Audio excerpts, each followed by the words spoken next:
Allah il est sage mes frères. Allah il sait ce qu'il fait. Subhanahu wa ta'ala. Et Allah il est juste. Allah il est injuste envers personne. Il n'y a personne qui peut se plaindre de cela. Même le non-musulman, Allah il est juste envers tout le monde. Et Allah il est bon. Regardez combien il nous comble de ses bienfaits. Pour terminer, j'aimerais prendre une histoire qui s'est passée à l'époque du prophète sallallahu alayhi wa sallam, pour vous montrer comment ce compagnon il s'est comporté dans cette épreuve.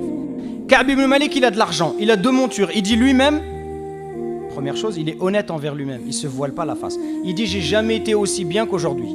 J'ai jamais eu 2 montures en même temps. Les gens ils se sont préparés pour aller à Tabouk, parce que Tabouk c'est à 700 km au nord de Médine. Donc c'est plusieurs jours, dizaines de jours de voyage. Et en plus c'est en été, il fait très très chaud. Et Ka'b ibn Malik à chaque fois il repousse au lendemain. Il dit demain je vais me préparer. Et puis le prophète Sam il part. Et il dit je vais le rejoindre demain. Mes montures elles vont vite, je vais le rejoindre, je vais le rattraper. Jusqu'à un moment c'est trop tard. Et donc moi ce qui m'intéresse, je ne vais pas vous raconter l'histoire en détail. Mais ce qui m'intéresse c'est ce qu'il dit, parce qu'il rapporte un long hadith authentique où il explique son histoire. Et il dit, regardez la remise en question. Chaque fois que je me mêlais aux gens après le départ du messager d'Allah, donc après que le prophète sallam il soit à Tabouk, lui il reste à Médine. Il reste qui à Médine?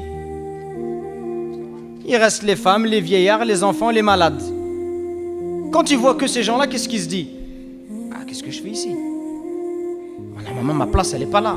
Ma place elle est avec les hommes, avec les combattants, elle n'est pas avec des enfants, des vieillards. À chaque fois que je me mêlais aux gens après le départ du prophète sallallahu alayhi wa sallam, je me voyais semblable à quelqu'un sur qui pesait lourdement une onde d'hypocrisie, ou à l'un de ces faibles qu'Allah avait exemptés pour cause de maladie. Regardez la remise en question.